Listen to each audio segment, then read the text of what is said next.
What's up guys, welcome back to my video. So today we will talk about the tips that you have to follow while giving your IELTS writing part 1 examination. So in IELTS you must be knowing that you get two essays to write. Essay 1 and essay 2. In essay 1 you get 20 minutes and in essay 2 you get the 40 minutes. In total the examination takes 60 minutes to be done. So these tips will help you score better in your IELTS writing part 1 section. So before I start the video, I want you to go and check out my other videos as well. I have also created the videos on time management for the same section, and also that what you have to write while giving your IELTS writing part 1 section, and you can use those videos as well. You can incorporate the ideas I tell you there so that you can score better in your IELTS writing part 1 section. So let's begin with the tips here. But wait. I just need you to do one more thing. Just go to my channel, subscribe to my channel, like my videos, although I have created many videos in Hindi as well. But for the increased demand, I've actually asked one question in my community that you want me to post the videos in English or Hindi, and I got the reply that you guys also want some of the videos in English as well. So this is why I have created the video in English this time, so that you know that I am pretty much fluent in English and I need you to be that fluent person as well. So let's start the video. So starting with the tips, the tip 1 is that understand the question properly, and you take 2 to 3 minutes to do that.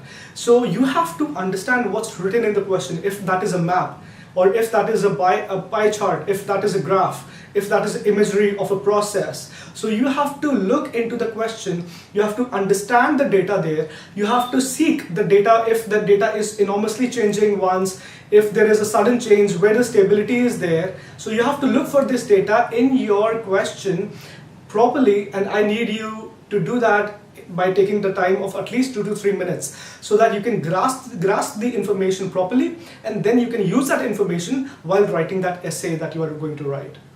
So the second tip is that plan what you are going to write there. Plan how many paragraphs you want to write. If you want to discuss about the comparison first, if you want to discuss about the similarities second, if you want to discuss about the highs and low first, everything you have to plan, and according to that plan only you have to start writing your essay. So I need you to plan your essay first, look what you are going to write, and then start writing there. Tip number 3 is that paraphrase the question itself in your introduction paragraph, and that is the first paragraph also. So the only thing that you have to do is that to write the question in a different way into the first paragraph, into the introduction paragraph. So this can be anything. So if you are seeing a range of years and you are seeing how the population is increasing, so you have to see for that, and you have to write the same thing but in a different way. So as I've said that I'll also create another video on what and how you have to write in there, so you can see that thing in that video. But here I'm just giving you a tip that you have to just write the question in the first paragraph but in a quite different way. You have to paraphrase the question in a different way. You have to write that in a different way for your introduction paragraph. So the tip number 4 is that plan your flow in the second and third paragraph. So you have to plan what you are going to talk about in your second and the following paragraph. So if you want to talk about the differences first and the similarities second, so if you want to discuss about the stability of something in the second paragraph and the highs and lows in the third paragraph, that is on you. So that you have to see that how you are going to write that. So you have to plan for that as well. So the 5th tip is that don't repeat a word more than 2 to 3 times in the entire essay. So most of the time I have seen students doing that they repeat the same word more than 7 to 8 times into the same essay. So let's say that they have seen the growth into the trend, so they always use the word increase. So increased, increasing, is about to increase, has increased. So they have used so many times the word increase, and I'll say that when you use the same word like 7 to 8 times, it definitely does not create a good impact. So that's what I do not recommend, that you cannot use the same increasing word every single time. So you have to use the synonyms here. You can say that as the graph shows that there is a growth in the trend, or you can use the word expansion there. So there are many types to use a single word. So you have to use synonyms here. I understand that you are probably working on your vocabulary there, but you have to make synonyms to explain the same thing in a different pattern, in a different way. So you cannot use the same word like 7 to 8 times or even 4 to 5 times, because of course it does not depict a good image. So I recommend that you use synonyms here. You use 2 different words to explain the same thing. But The tip number 6 is that don't use the word which you are confused about.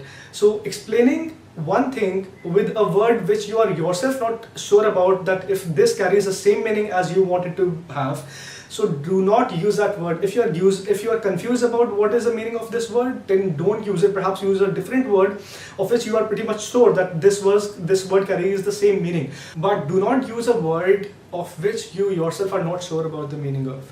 Tip number 7 is that only write the data or facts. You do not have to give any opinions in this essay. You do not have to give any predictions here. So it is all that you have to just explain. You have to just write what you can see in the pictures there, what you can see in the graph there. So you do not have to give any opinions in that part. You just have to explain what's written there, explain properly, use the data, use the facts that are there. The test is not to check that what opinions you are giving in there. And the only thing that I want you to do is that only write the facts and the data that you are seeing. Do not predict anything. Do not give the opinions for anything. Tip number 8 is write about 180 to 200 words. So the minimum word count in the IELTS first section of IELTS writing is 150 words, that you have to write minimum 150 words in there. But I recommend that you write around 180 to 200 words in there, because when the minimum word count is 150, so at least you have to write 150 words, so you have to write more than 150 words, right? But you do not have to exaggerate anything. So I recommend that you stay between 180 to 200 words only, and that is the perfect count. That is the perfect time management. That is also good with for the time management, because you only have 20 minutes to write this examination, and you also have to write the second essay, which perhaps will take around 40 minutes. So I recommend only use 180 to 200 words only. That is perfect. Tip number 9, use dependent clauses. So I'll tell you the meaning of dependent clauses here. People also call dependent clause a subordinate clause. So subordinate clause is actually that clause which in itself carries no sense, but when it is attached to the other part, when it is attached to the independent clause, it actually in return they create a sense in that sentence. So I will give you one example of a dependent clause here as well. So the example could be that while I was asleep, my dog knocked on the door. So while I was asleep, so while is a dependent clause here. So while I was asleep, the dog knocked on the door. So the dog knocked on the door in itself carries a meaning, but while I was asleep, nothing, no meaning, no sense. So this is what the dependent clause is. So there are many dependent clauses you can use. You can use whether, you can use while, you can use although, you can use though, you can use besides. So these are all the dependent clauses. So I recommend that you use these type of clauses, because it tells the examiner, it tells that you are quite well versed in the vocabulary as well. So that is why I recommend you use these kind of dependent clauses as well in your IELTS essay. I would like to conclude with the 10th tip, and the 10th tip is that manage your time properly. So you know that managing time in IELTS examination is a very tough task. So I have also created the videos for time management into IELTS writing section. So you can go, you can check that video as well. And I would say that you use that video, you look for the entire video, because I have told you how perfectly you can manage the time in that. That is of course a video in Hindi. You can use Hindi, I hope, for that video.